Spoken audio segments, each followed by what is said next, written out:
Hello and welcome back, LTX Quest Familia.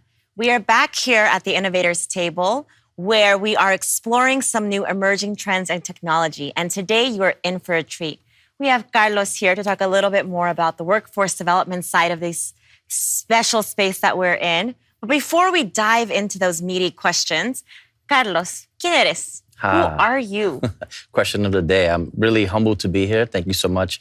For me, that question triggers like just how I grew up, where I grew up, and who raised me. And my mom, single mom, grew up in the South Bronx, came from Puerto Rico at a young age. And so it took me a long time to accept that story from a strength perspective. And so if I look back and think about my identity and how my identity was shaped, she was and continues to be my biggest influence. Yeah. So as I mentioned, I grew up in the South Bronx, Puerto Rican and Dominican background, first generation. My father moved there when he was young to the Bronx as well. He was 18, was a carpenter. And I'm just passionate about, I've been really fortunate with folks who have been able to give a hand up in my life. That's right. A lot of teachers, mostly teachers, which I think I'll talk about. But for me, I feel responsible. I feel responsibility for paving the road behind me. So the work that I do in the computer science world and workforce is based on thinking about how do we fix the broken paths that perpetuate the inequities we see today. That's right. And like what you're saying right now for me speaks and feels so true. I'm the daughter of immigrants from Peru. And I think for so many of us that come from immigrant families, education almost feels like salvation, right? It's the pathway out, it's the pathway up. And I'm hearing a lot of that coming through your story too. Like you just triggered thoughts for me of my favorite teachers growing up, the ones who honestly were my parents' partners in raising me, and like really helped me get to where I am today. Yes, I mean, we know the saying, it takes a village, That's right? Yeah. And if you think about education entrepreneurs, many, in terms of like when you compare entrepreneurs from other backgrounds and other sectors, education entrepreneurs tend to be Black, brown, immigrant-based and also feel a sense of responsibility of using innovation to fix some of the systems that they were able to push through when they were younger or when they were navigating.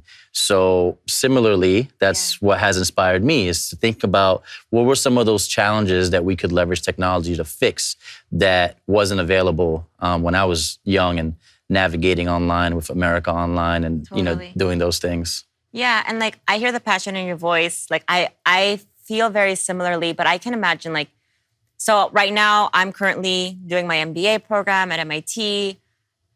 My pathway has been, I guess, more or less traditional, right? I got my bachelor's degree. I was working at a nonprofit for a couple of years. Now I'm doing this graduate degree. I see you wearing your Miami EdTech hat. What was your pathway to get here? Because I feel like a lot of folks, it's not always a clear path. They feel that same passion. They felt the same influences that you felt, but sometimes it's hard to get those kind of jobs. Sometimes we have to build those jobs. Right, and I think for us, in the environments we grow up, it does take someone to either take a risk, right? Or say, I'm going to give this person a chance, even though they weren't introduced by someone in this network because that person doesn't have access to that network. For me, for example, if I think about my upbringing, I was programmed to go the traditional route. I equated college with success. I equated college with making money. My mom programmed that into me. I was the first in my family to graduate from college, like my immediate family. So when she would tell me that, I just accepted it blindly, right? Yeah. Here's my mom, who was a teenage parent. That's what we knew. That's right. Yeah. So when we think about inheritance, our inheritance can be very different than your traditional interpretation of inheritance. You inherit also stigmas. You inherit stories that they've been told versus what they've experienced. Yeah. So college was the only path. And it wasn't until I wanted to rush through college because I wanted to get to work. I realized I have to make money. I have to help my mother. I have to help my family. Yeah. So you are driven by those things. And now I look back and I wish I would have just enjoyed those college years and not have rushed out. Yeah, no, that's so true. Yeah. I feel the same way. Oh my gosh. So did you immediately start going into this is not your first job, right? Tell us a little bit more about what you're doing today and kind of how you even landed here. Yeah, I've always been fascinated with technology as a kid. I was always the type to try to, we had old equipment in the house, right? So I always, by the very nature of our environment, I had to fix the radio that didn't work. I had to figure out why the speaker wasn't, on Sunday mornings, my mom was like, she's trying to play salsa. And I'm like, I got to get the speaker to work. So I started, those were the stories of how I got genuinely interested in working in tech and working hands-on, right? So from that, somehow navigated through high school and got to college and I was obsessed with going online. I love the fact that you could speak to people from different countries and, learn. I was just like, I always wanted input. Totally. And traditionally, your way of getting input is like, who's close to you, who's around you. I remember, for example, my mom was able to get us some old encyclopedias from like the 70s, I'm not that old, but the 70s, I was like, and I just needed input. So 2 things, my fascination with hands-on and doing things hands-on with tech, and then the desire for information. And not just like information, how things work, but like, what does it mean what's in the rainforest? Things that you don't normally get to learn about, right? So graduated with a computer science degree and had the biggest identity crisis. I did not know what to do next. Okay. So computer science sounds like it felt natural, right? Like you were already tinkering with it, you liked it, you did the degree, you did the thing. Right, I did the thing. You did the thing, and then you're looking for a job. Show me the money, right? Well, I didn't have enough time to find a CS-specific job. A lot of my friends with a bit more privilege had time to go on multiple rounds of interviews, and I don't like this company, I don't like that company. I had rent due. I graduated in May. Real. I had rent due at the end of May. I took the first job I interviewed at, and it was a sales job. And, I wish of course, now I look back and I'm grateful because this person took a chance on me. And I actually did a lot of tech in the role, but it wasn't a tech-centered role. Sure. It was a combination, which I think is what's happening today. A lot of the roles, the evolution of the workforce is that tech is integrated into everything.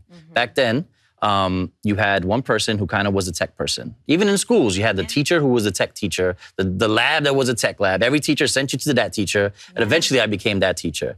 I became the tech teacher at the school, even if it was like, plug in the projector. Go ask Carlos.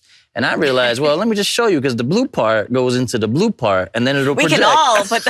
We can all do this. Right. But that's another stigma that we inherit, right? A mindset that's not a growth mindset. It's one that you need to be someone to do it for you. And that's where we are in this era, and where I see workforce going is the empowerment, the ability to believe you can do it. Because tech companies don't hire you always for, especially entry level, for what you already know. It's what are you capable of learning? What are you willing to try and do? That's way more valuable than like the list of applications you come in already knowing. That's right. And then also I think what's frustrating for me, I used to work in the philanthropic sector, and we would see data all the time in a variety of different sectors. And the Latinx community is still a very small percentage, especially in these high-paying jobs. Right. I think that a lot of the time that can be due to, it's due to a variety of different reasons, but there is a gap that needs to be filled. Absolutely. Right? There are systemic problems that currently exist in these institutions that is allowing for this huge gap to exist. And for me, being California born and raised, it was frustrating because you have a state that's currently 54% Latinx, and you don't see us in these jobs. Right. So I know you're working on an apprenticeship program. Can you tell us a little bit more about what that looks like? And I know it sounds like you and I sort of had a traditional path, but there are so many other ways that folks can get involved and move into these dream jobs or these jobs of interest. Tell us more. Yeah, so in the work that I've been doing in training teachers and helping with curriculum and designing curriculum, all of that is with the end goal being that our Black and brown students get these jobs, that they get enough information, the teachers are trained enough to help demystify the path, right? But if you don't have the same work being done on the employer side, and helping them realize that they have to be aware of like the backgrounds, then they see it as too big of a risk. They see it as a risky investment in talent. And we need to change that mindset. We need to help them recognize that these alternative skills that are developed, this ability to tinker with the speaker, when you're a kid, this other alternative ways that you may have gotten the experience that they're looking for in this bullet in a job description, can be seen in different abilities, right? So the apprenticeship model, after all the work, I ended up really diving into the apprenticeship. It's like a simple Google search that became a few weeks of research on the apprenticeship model. And the apprenticeship model, traditionally in countries in Europe, for example, is a very common model. You basically, the employer says, we know that you don't know how to do this right now, but we're going to put you to work with someone who does. And that person shadows, and they recognize that over time, that person's developing the skill, and they recognize that investment. So they learn on the job. Learn on the job with supplemental education, so what's called job-related education. So while you're working on the job, you're also getting maybe a community partner or a college is actually also giving you a curriculum or a course to follow. See, in the US, the stigma around that is that when you are hired, you're expected to be able to go from the beginning.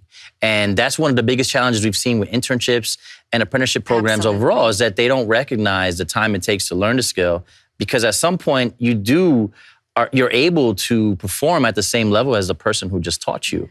But, there's a mindset that we need to get employers to realize and accept.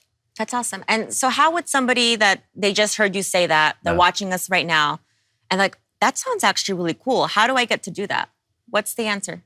Well, I will say that the federal government does have a great site that really explains the apprenticeship model. The trouble is that we still deal with the narrative, the story that appeals to young people. We need to do a better job at making it appealing to take on these careers.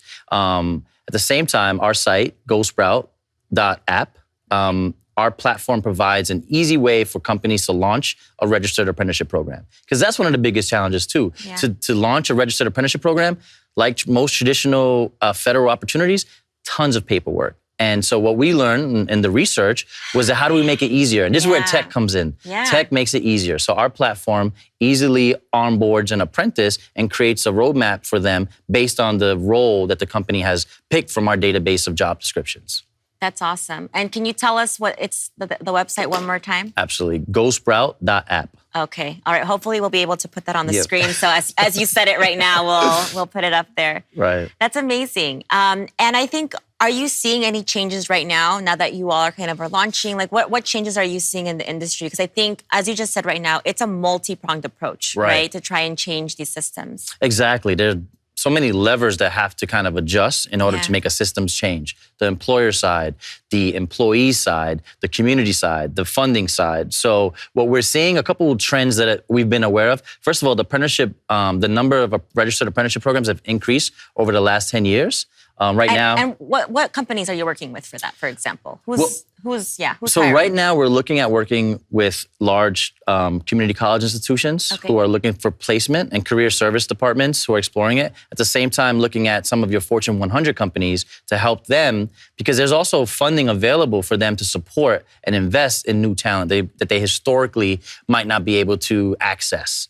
So it sounds like it's a win for both the community that's being served and also for the folks that are finally doing something about it. Absolutely. College enrollment is down. It's gone down since the pandemic. We've had 1 million less students enrolled in college because taking on debt during these times, it's a scary thing to do. Absolutely. And to be honest, I graduated from college. I got 2 master's degrees. I took out some debt in order to be able to stand there. And now as I look back and I think about my children, there are other ways. But again, it goes back to what we've inherited, the stories we've inherited. Because right now, my son, if he decided to tell me, I'm not going to do college, I'm going to say it's normal. Yeah. Okay. If I would have told my mom one day I'm not going to college, it wasn't a choice. Right, it wasn't a choice, right? It was written in stone. And so there's narratives that have to change. Parents, even today, for example, some of the high school students that we work with, they still face that same dynamic. Absolutely. So the education side of the employer... And it's because they don't know. Right, they just don't know. They don't have access to getting that information, that news. That's right. So hopefully for the folks watching today, they're learning a little bit more about kind of these changes that are happening within the space,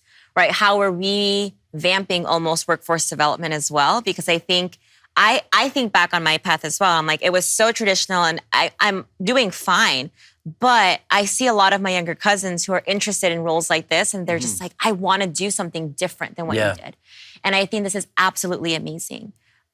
We are running out of time, but I would love to hear from you. And if you could share with everybody else I hear that's watching, what is like closing words or a call to action that you want to make sure that the folks here in the space know? You know, I think it's around taking the time to mentor someone, right? So taking the time, a little extra time to reach out to a local school, get involved, find a way to give back to the community. And all it takes sometimes is 5 minutes and you don't know the impact that could have on someone, not just, and this is age agnostic, not just the young, but even an adult who's looking to transition from a particular career path to another. So I would just say, you know, be proactive. Absolutely. And I would say the opposite, to add on to what you just said, I think on the flip side, it's when you're on the younger side figuring things out, asking as many questions as possible. Great idea. Because I think right now you have folks like yourself, and like I've met a lot of amazing people this week, and I just hearing all the other folks that are speaking here at LTX Quest, like the times are changing. Right. And you people watching, have this wonderful opportunity to be a part of this change, this revitalization. So ask as many questions as possible because there is so much good that's happening right now. Right. No, now's the time. Ride the momentum, ride the wave, because it's never been a better time to learn something for free online. There's a ton of resources that are available now that weren't available before. So, you know, browse, see what's out there and capitalize on the moment. All right. Or seize the day, right? Carpe diem. Carpe diem.